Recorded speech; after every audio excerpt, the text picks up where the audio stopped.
What if the creak in your hallway isn't the house settling? What if someone's already inside watching, waiting, hiding in the silence? These aren't ghost stories. They're real accounts of people who were home alone until they weren't.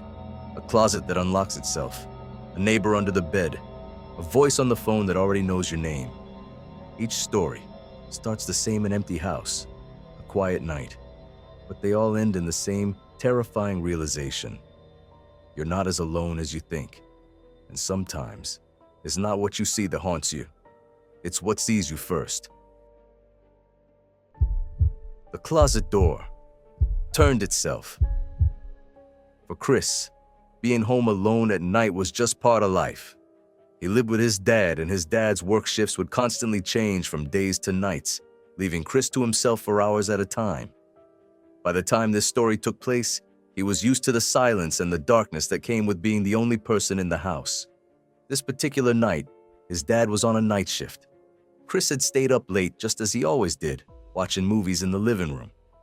It was well past midnight when he finally shut the TV off, plunged the house into darkness, and made his way to his bedroom. He climbed into bed, and in the profound quiet, he found that sleep wouldn't come. He had always been a light sleeper, and after a good half hour of just lying there trying to relax, every creak and groan of the old house was amplified. That's when he heard the first sound. It was a faint but distinct noise, like a plastic toy falling over. It had come from inside his closet, a small enclosed space that held his old childhood playthings and clothes. It was nothing too suspicious, just a toy toppling over.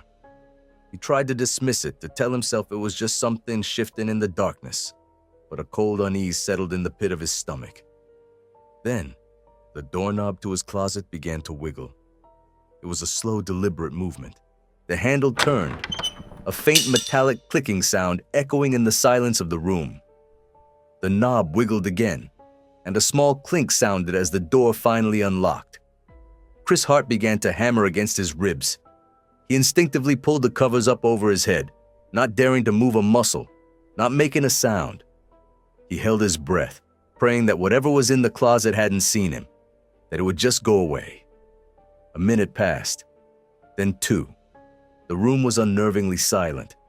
Chris, suffocating under the covers, couldn't take the suspense anymore. He slowly, carefully, peeked his head out from under the blanket. His eyes scanned the room, looking for any movement, any sign of an intruder. The room seemed empty. He looked towards the closet, but the darkness was too deep to see inside, and that's when he saw the figure. Standing next to his bed, less than 2 feet away, was a tall, dark silhouette. It was a man, his form barely visible in the faint light filtering in from the street lamp outside. The figure was completely still, just looking down at him. There was no sound, no movement, just a silent, menacing stare. Chris screamed. The scream was a pure, visceral shriek of terror that tore from his throat. He scrambled back, hugging the wall behind his bed, his legs pulled up to his chest. The figure's head slowly turned away from him and looked toward the window. It stayed like that for what felt like an eternity, and then, without another sound, it simply turned and walked out of the room. Chris stayed in that petrified position for what felt like an hour, listening to the silence of the house. He didn't dare move. He didn't dare breathe. Finally, after what felt like an eternity, he slowly got up, his legs shaking, and crept out of his room. He tiptoed through the dark house, every shadow seeming to hold a new threat. He got to the front door, and his worst fears were confirmed. The door was wide open, a gaping black hole leading to the outside world. The figure was gone. Chris locked the door, but the feeling of safety never returned. He didn't get a minute of sleep that night, or the next few. To this day, he has no idea what that person wanted, why they just stood there, or why they left. The chilling memory of that silent figure standing by his bed just looking down at him in the darkness is the real horror that has stayed with him ever since. Eyes beneath the bed. Sarah was 16 years old, and for a long time, her life felt like a movie, a horror movie. The villain wasn't a monster or a ghost, but her 17-year-old next-door neighbor, a boy named Joey. He was obsessed with her. It wasn't just a simple crush. It was something far more unnerving. It seemed like every time she went outside to get the mail or sit on her front porch, he would appear at the same time, as if he were watching her through his windows, just waiting for the moment she would step into his line of sight. Joey was strange. He didn't seem to have any friends and was always home, a quiet, pale figure lurking in his own house. Sarah had tried every trick in the book to give him the hint. She'd pretend not to see him, ignore his awkward waves, and walk away whenever he tried to talk to her. But he wouldn't get the message. The more she ignored him, the more persistent he became, his face a mask of quiet, focused intensity. Finally, she had enough. One afternoon, she saw him walking toward her driveway, and she decided to end it once and for all. She walked over to him, looked him in the eye, and with as much firmness as she could muster, told him, "I don't like you. Please, just leave me alone." The look on his face in that moment was something she would never forget. It was a raw, unfiltered expression of pure fury and resentment. It was the look a toddler gives their parents when they're told they can't have a toy, a mixture of anger and childish entitlement. But coming from a 17-year-old boy, it was terrifyingly disturbing. It showed that he didn't see her as a person with her own feelings, but as an object. He couldn't have. A few weeks later, Sarah was home alone for the night. Her parents had gone out of town, leaving her in charge of the house. It was a perfectly normal evening. She was in her room working on a school project with the soft glow of her desk lamp illuminating the quiet space. When she finished, she turned off the light and climbed into bed. She felt the familiar comfort of the blankets, the silence of the dark room, and began to drift off to sleep. That's when she felt it. A slight shift in the weight of her bed. It was subtle, almost imperceptible, but it was there. Her heart began to pound. A cold dread washed over her as she lay completely still, not wanting to move.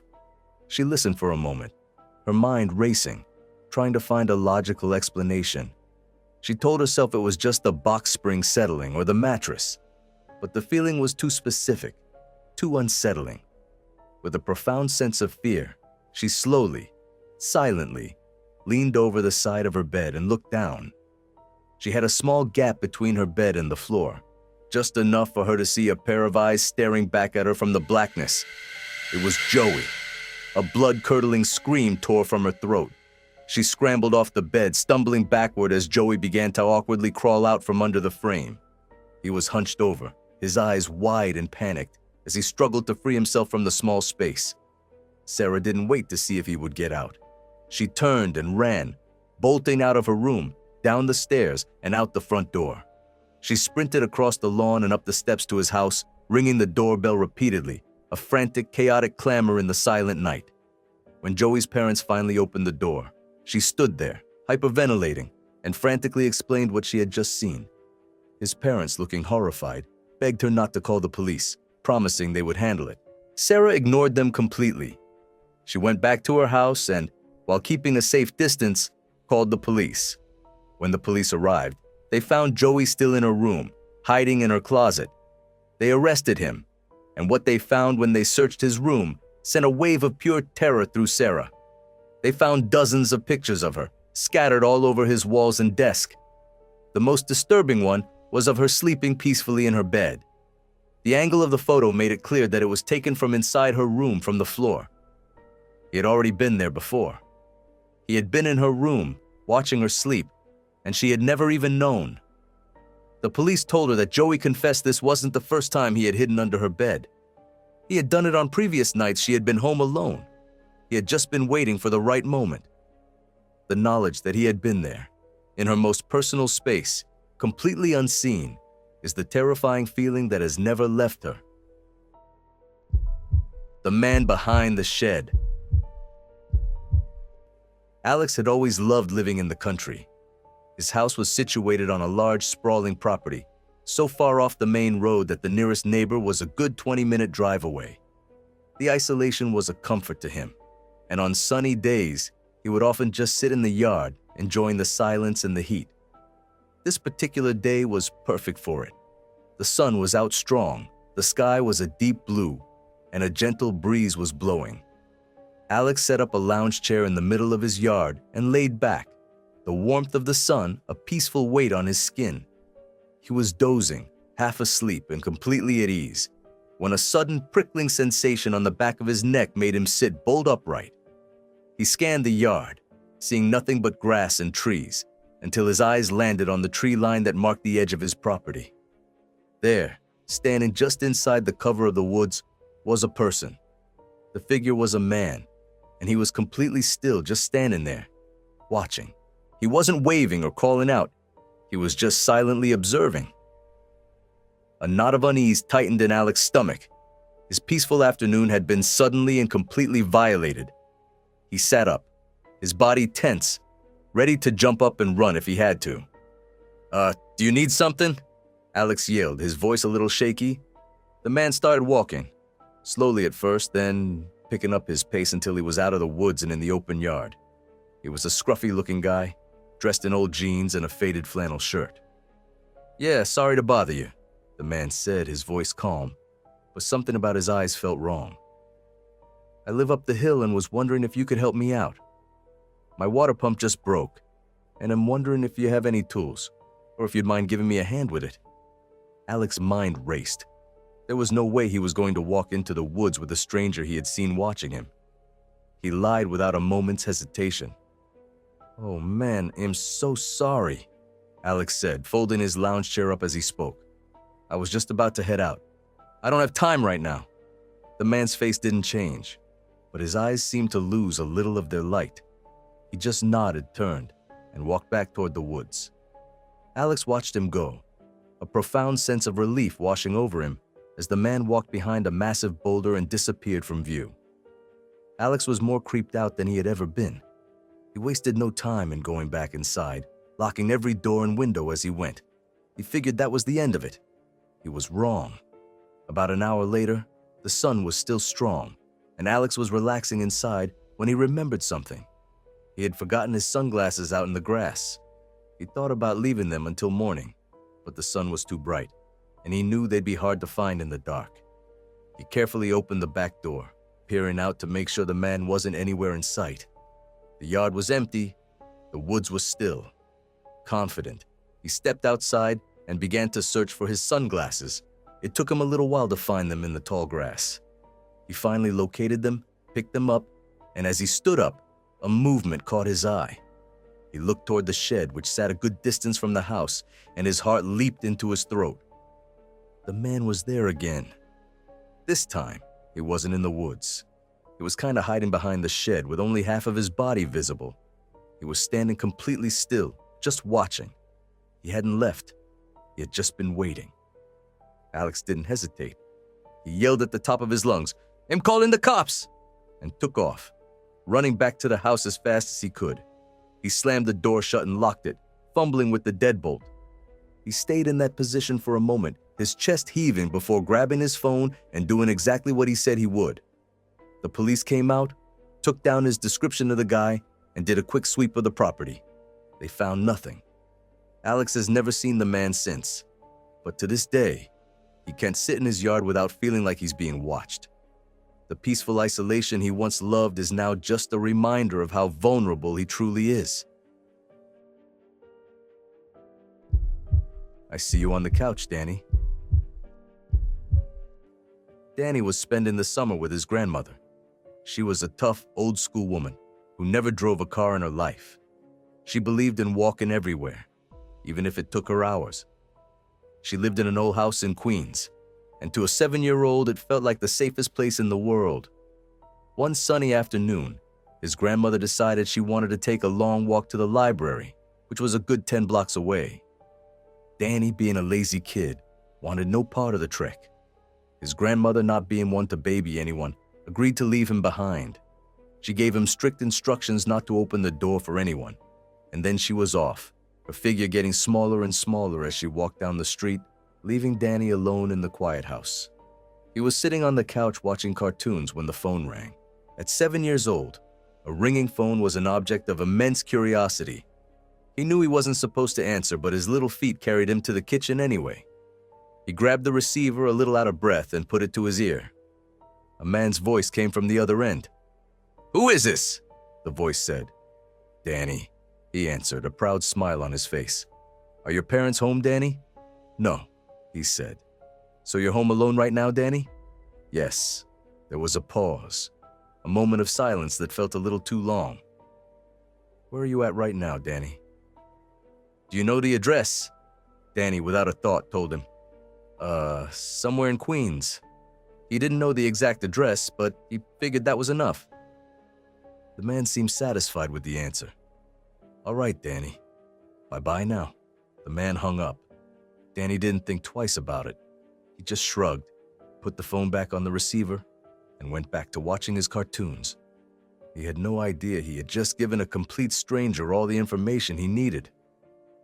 Almost an hour later, a firm knock came at the front door. Danny's heart gave a little jump, but he remembered his grandmother's instructions. He stayed on the couch, not making a sound. He figured it was just some salesperson or a neighbor, and they would eventually go away. He was still watching cartoons, but his attention was split between the television and the front door. That's when he saw him. Through the lace curtains of the front window, he could see a man standing on the porch, his hand raised as he knocked again. He was a creepy-looking man, all gray and ugly, with a fat beer gut hanging over his pants. Danny's heart sank. The man's head turned and his eyes met Danny's through the glass. I see you on the couch, Danny. The words were a hammer blow. Danny's little body went cold with terror. The man knew his name. The man from the phone call was standing on his porch. Go away, Danny yelled, his voice a small, terrified squeak. The man smiled, a grotesque, unsettling grin. I got some candy in my truck. Come on out, Danny. Danny didn't wait for another word. He scrambled off the couch and ran, his legs pumping as he flew to the guest bedroom he was sleeping in. He slammed the door shut and locked it, his body trembling as he leaned against the door trying to catch his breath. Moments later, he heard a new set of sounds. The faint rattling of the back door, followed by a loud, thunderous series of bangs and thumps. The man was trying to break into the house. Danny huddled in the corner of the room, tears streaming down his face as he waited for the door to burst open. Then, just as the banging grew louder, a familiar sound cut through the noise. It was his grandmother's loud, angry voice from the front yard. What the hell do you think you're doing? Get out of my yard! I'm calling the cops! Danny scrambled to the bedroom window just as the man's face, a mask of panicked rage, turned to look at the grandmother. The man ran, jumping into a ratty pickup truck parked on the street and speeding away. His grandmother tried to get the license plate number, but it was long gone before she could even get her phone out. She still reported the man and his vehicle to the police, but nothing ever came of it. After that day, his mother never trusted her to watch him alone again. And Danny still knows, with a gut-wrenching certainty, that if his grandmother had arrived just 10 minutes later, God only knows what would have happened to him. Behind the boiler room door,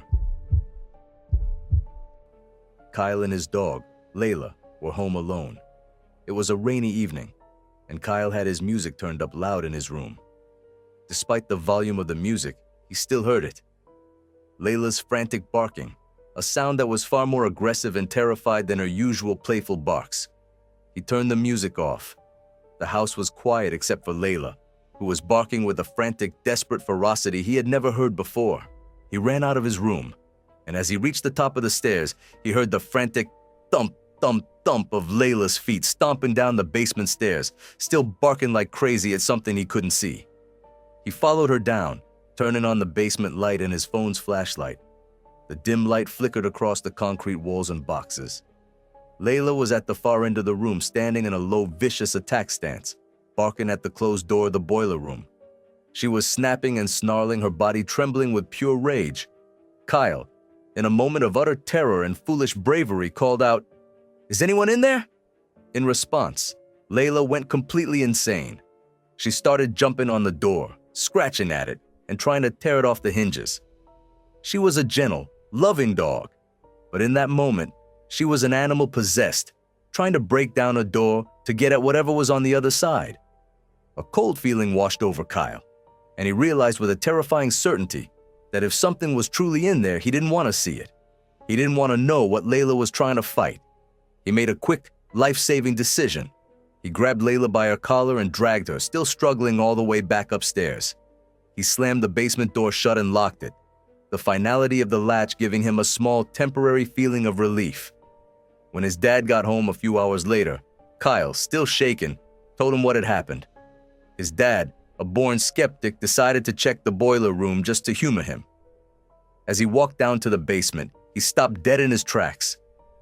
Leaning against the wall by the basement window was a small 3-step ladder.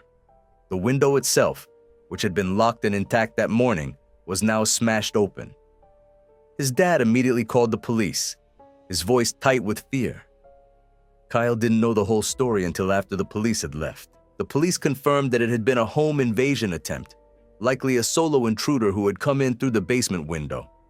The cop who spoke to them at the end of the night said something to Kyle that would forever haunt him. "You should consider yourself incredibly lucky you didn't open that door."